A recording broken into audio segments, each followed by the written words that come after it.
एक बार की बात है, खुशीपुर गांव में 4 दोस्त एक छोटे से किराए के घर में रहा करती थी। वो चारों ही अनाथ और गरीब थी।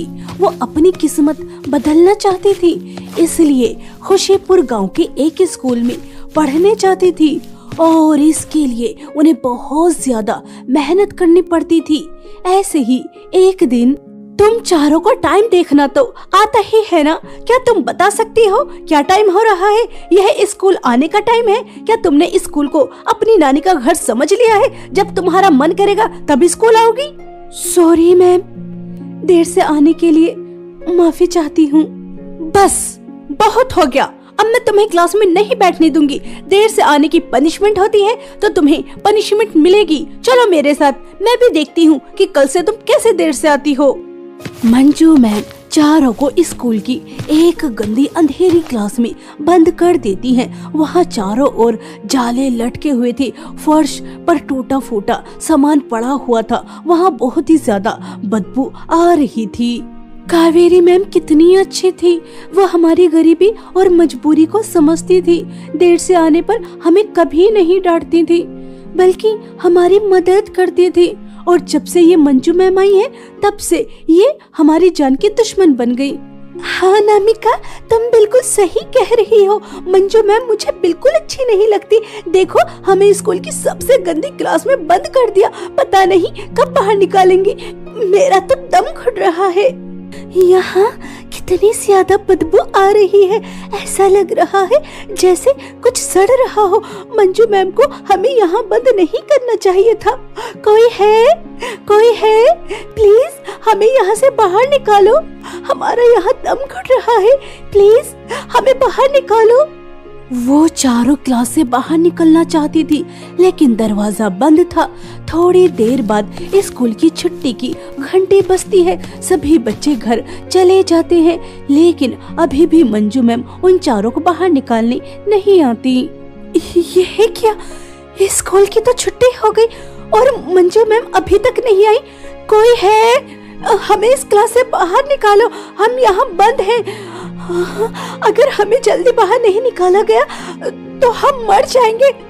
कोई है, हमारी मदद करो, हम यहाँ इस क्लास में बंद हैं। हमें बाहर निकालो, हमें बाहर निकालो। लेकिन उनकी आवाज कोई नहीं सुनता। स्कूल के गेट पर ताला लग चुका था और वो चारों स्टूडेंट्स अभी भी क्लास में बंद थी।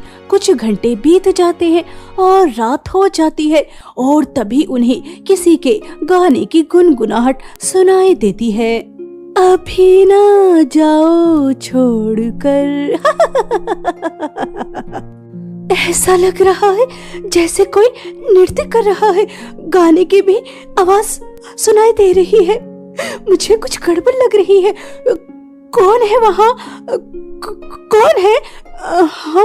हम तुमसे डरने वाले नहीं। कौन है वहाँ? और तभी उन्हें पायल की आवाज सुनाई देती है, छम छम छम, जैसे कोई उनकी क्लास की तरफ बढ़ रहा हो। और तभी अचानक क्लास का दरवाजा खोल दिया जाता है और वो चारों स्टूडेंट्स डरते हुए बाहर निकलती हैं। स्कूल में चारों तरफ अंधेरा ही अंधेरा था और सिर्फ पायल की और गाने की गुनगुनाहट की आवाज गूंज रही थी। मैंने अभी कुछ देखा, ऐसा लगा जैसे कोई इधर से गुजरा हो। यहाँ जरूर कोई है। मुझे बहुत डर लग रहा है। रात में भूत प्रेत ऐसी जगहों पर रहते हैं। मुझे लगता है हमें यहाँ से जल्दी भाग जाना चाहिए, इससे पहले कि हम किसी भूत का शिकार हो जाएं। और वो चारों स्कूल से भागने की कोशिश करती हैं, लेकिन वो स्कूल से भाग नहीं पाती, क्योंकि स्कूल में जो साया घूम रहा था वो उन्हें नजर आता है और वो उन चारों को खींचकर एक क्लास में ले जाता है। और वो ना चाहते हुए भी क्लास में डांस कर रही थी। फुल वॉल्यूम से म्यूजिक चल रहा था और वो चारों डांस कर रही थी। डांस करते करते उनके पैरों से खून निकल आता है, लेकिन उनके कदम नहीं रुक रहे थे। अभी ना जाओ छोड़कर। तुम्हें क्या लगा था कि तुम मुझे इस तरह से अकेला छोड़कर चली जाओगी? मुझे तुम चारों की जरूरत है। तुम चारों मुझे छोड़कर नहीं जा सकती। तुम डांस बहुत अच्छा करती हो। मुझे पता था तुम मेरे काम जरूर आओगी। तुम्हारी मदद से जो मैं हासिल करना चाहती हूँ वो हासिल कर पाऊंगी।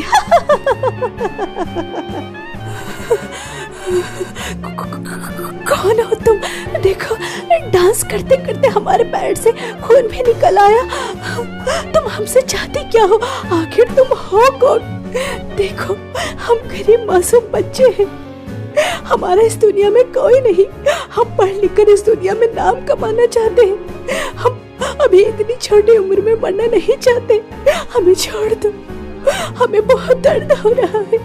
हमें छोड़ दो। हमें बहुत दर्द हो रहा है। और तभी उनके सामने एक परछाई आती है और कुछ समय बाद वो परछाई एक आकृति में बदल जाती है। और वो परछाई कोई और नहीं बल्कि जिन्होंने सुबह उन चारों को उस क्लास में बंद किया था, मंजू मैम थी। मंजू मैम को देखकर चारों के होश उड़ जाते हैं। मंजू मैम, आप तो बहुत ही ज्यादा डरावनी और खतरनाक लग रही है। इसका मतलब आप एक चुड़ैल है। आपने जानबूझकर हमें उस क्लास में बंद किया था। अब आप हमसे चाहती क्या है? देखो, हमें यहाँ से जाने दो। हमें यहाँ से जाने दो। मंजूलिका वापस आ चुकी है। मंजूलिका की वापसी हो चुकी है। मंजूलिका अपनी मौत का बदला इसी तरह से लेगी। तुम चारों इसी तरह डांस करते करते मर जाओगी और इस तरह मैं सब बच्चों से अपनी मौत का बदला लूंगी। मंजूलिका अपनी मौत का बदला ऐसे नहीं छोड़ेगी। इस स्कूल को मैं तबाह कर दूंगी, तबाह। मंजूलिका की वापसी हो चुकी है।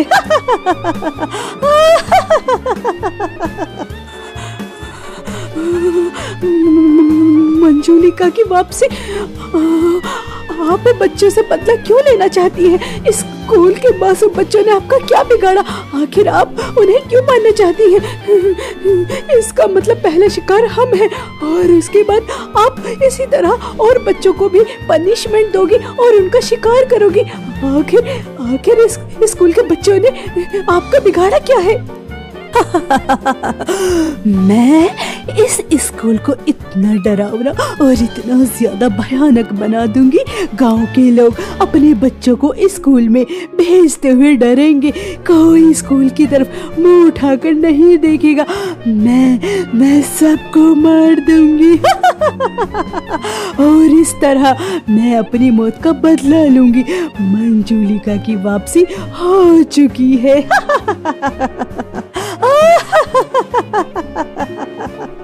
उन चारों के पैरों से बहुत ही ज्यादा खून निकल रहा था। वो रो रही थी, तड़प रही थी, चिल्ला रही थी, लेकिन मंजूलिका उसे उन चारों पर दया नहीं आ रही थी। कुछ समय बाद वो डांस करते करते मर जाती हैं और मंजूलिका उन चारों को एक क्लास में लेकर जाती है और एक ताबूत के अंदर बंद कर देती है। मेरा पहला शिकार हो चुका है। बस इसी तरह 100 बच्चों को नृत्य करते करते और मार दूं। उसके बाद मंजूलिका से शक्तिशाली कोई नहीं हो सकता। मेरी मौत का बदला भी पूरा हो जाएगा और मैं शक्तिशाली भी हो जाऊंगी। जो कुछ मैं जिंदा रहकर हासिल नहीं कर पाई, मरने के बाद हासिल करूंगी। और कुछ समय बाद सुबह हो जाती है। हमेशा की तरह स्कूल में बच्चे आते हैं और वो हमेशा की तरह पढ़ाई कर रही थी। तभी मंजू मैम अपने क्लास के कुछ बच्चों को खड़ा कर कर उनसे कहती हैं, तारा, सितारा, सपना, काजल, तुम चारों खड़े हो जाओ। यह है क्या? इसे नोटबुक कहते हैं? ऐसी नोटबुक होती है? मैं ऐसी नोटबुक चेक नहीं करती और तुम्हारा होमवर्क भी कंप्लीट नहीं है, इसलिए तुम्हें पनिशमेंट मिलेगी। चलो मेरे साथ। मंजू मैम, मेरा होमवर्क कंप्लीट है, आप ऐसा क्यों कह रही हैं?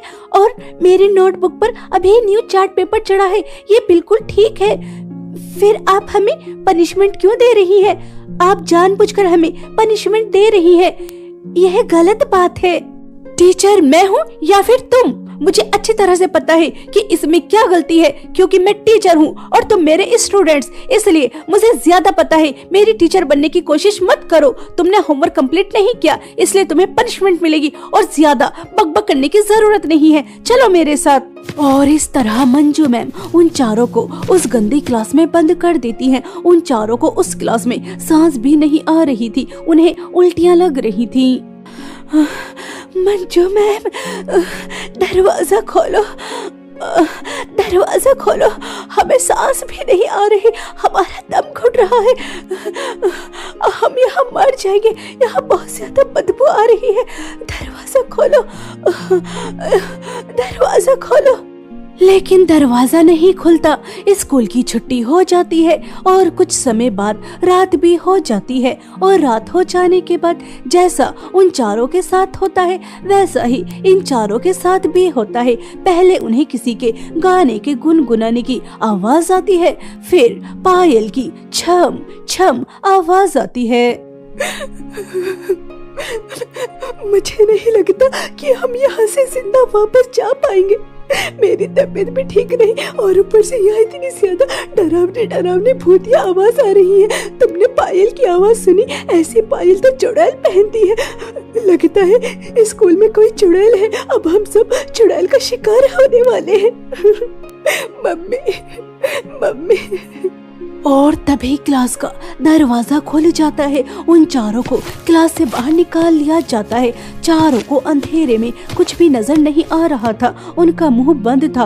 और उसके बाद उन चारों को सेकंड फ्लोर पर लेकर जाया जाता है। और उसके बाद वो जो कुछ देखती हैं वो देखकर उनके होश उड़ जाते हैं।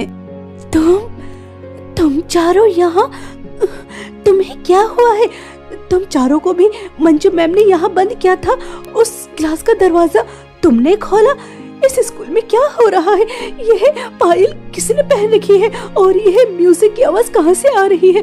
आखिर स्कूल में कौन डांस कर रहा है और कौन गाना गा रहा है? आखिर यहाँ हो क्या रहा है? क्या तुम कुछ जानती हो?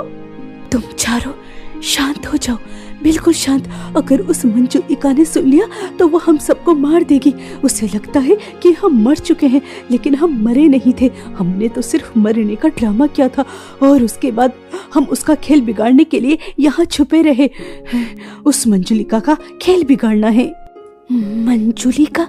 ये कौन है और उसने तुम्हें क्यों मारना चाहा? और वो इस स्कूल को क्यों तबाह करना चाहती है? उसका इस स्कूल से कोई पुराना हिसाब किताब है जिसका बदला लेने वो वापस आई है। वो बहुत खतरनाक है, डांस करा करा कर मरती है। देखो हमारे पैरों में कितने ज्यादा जख्म हो गए। पूरी रात उसने हमसे डांस कराया। अगर समय रहते हम तुम्हें बचाने नहीं आते तो तुम्हारा भी यही हाल होता। शायद तुम तो मर चुके होते। आखिर तुम उसके चंगुल से बच गए थे तो तुमने प्रिंसिपल मैम को क्यों नहीं बताया? इस स्कूल में मंजू मैम नहीं बल्कि एक चुड़ैल है। वो अपनी मौत का बदला लेने आई है। हमने पूरी प्लानिंग कर ली है। बस उस मंजूलिका को उसके असली रूप में सबके सामने लेकर आना है, उसका सर्वनाश करना है। अभी तो जब वो तुम चारों को उस क्लास में नहीं देखेगी, उसका चेहरा देखने लायक होगा। उसे पता भी नहीं होगा कि उसका खेल बिगड़ चुका है। वहीं दूसरी तरफ मंजूलिका जोर जोर से गाना गा रही थी, डांस कर रही थी, लेकिन बच्चों के डरने की आवाज नहीं आ रही थी। और वो उस क्लास में जाकर देखती है तो वहाँ कोई भी नहीं था। यह देखकर मंजूलिका गुस्से से तिल मिला जाती है। वो बच्चे कहाँ हैं? मैंने उन्हें यहाँ इस क्लास में ही तो बंद किया था। और इस क्लास का दरवाजा क्यों खुला है? मैंने तो नहीं खोला। वो बच्चे कहाँ भाग गए? नहीं नहीं, वो भाग नहीं सकते। अगर वो भाग गए तो मेरा खेल शुरू होने से पहले ही खत्म हो जाएगा। नहीं नहीं, ऐसा नहीं हो सकता। मुझे उन बच्चों को ढूंढना होगा। वो मेरे जाल से बचकर कहीं नहीं जा सकते। मंजूलिका के जाल से बचकर निकलना इतना आसान नहीं। मंजूलिका गुस्से से तिल मिला रही थी और वो उन सभी स्टूडेंट्स को ढूंढने के लिए स्कूल का कोना कोना देखती है, लेकिन उसे वो कहीं नहीं मिलते। और उसके बाद वो उस क्लास में जाती है जहां उसने ताबूत में उन चारों की डेड बॉडी रखी थी, और वो वहां जाकर देखती है तो उसे और ज्यादा गुस्सा आता है क्योंकि वहां उसे वो चारों भी नहीं मिलती। नहीं, ऐसा नहीं हो सकता। वो चारों मरे नहीं थे। उन चारों ने मरने का ड्रामा किया था। इसका मतलब मेरा खेल खत्म हो चुका। नहीं नहीं, ऐसा नहीं हो सकता, ऐसा नहीं हो सकता। मंजूलिका गुस्से में और भी ज्यादा खतरनाक हो चुकी थी। उसकी आंखें लाल अंगारे की तरह चमक रही थी। तभी स्कूल की प्रिंसिपल मैम एक तांत्रिक बाबा को लेकर आ जाती हैं और वो तांत्रिक बाबा मंजूलिका के ऊपर कुछ जंत्र मंत्र करते हैं और उसे अपने वश में कर लेते हैं। मंजूलिका, तेरी वापसी तो बहुत ही ज्यादा धमाकेदार थी, लेकिन अफसोस कि अब तेरे जाने का समय आ चुका है। तो किसी को कोई नुकसान नहीं पहुंचा पाएगी। कोई बात नहीं, मैं दोबारा वापस आऊंगी। अब तो कभी वापस नहीं आ पाएगी, कभी नहीं। और उसके बाद वो तांत्रिक बाबा मंजूलिका का सर्वनाश कर देते हैं। प्रिंसिपल मैम उन चारों की बहुत ही ज्यादा प्रशंसा करती हैं क्योंकि उन चारों की हिम्मत और बहादुरी की वजह से ही मंजूलिका का सर्वनाश हुआ था। और प्रिंसिपल मैम उन चारों से वादा करती हैं कि वो जब तक चाहें पढ़ सकती हैं और उन्हें पढ़ाई का खर्चा भी उठाना नहीं पड़ेगा। चारों बहुत ही ज्यादा खुश होती हैं।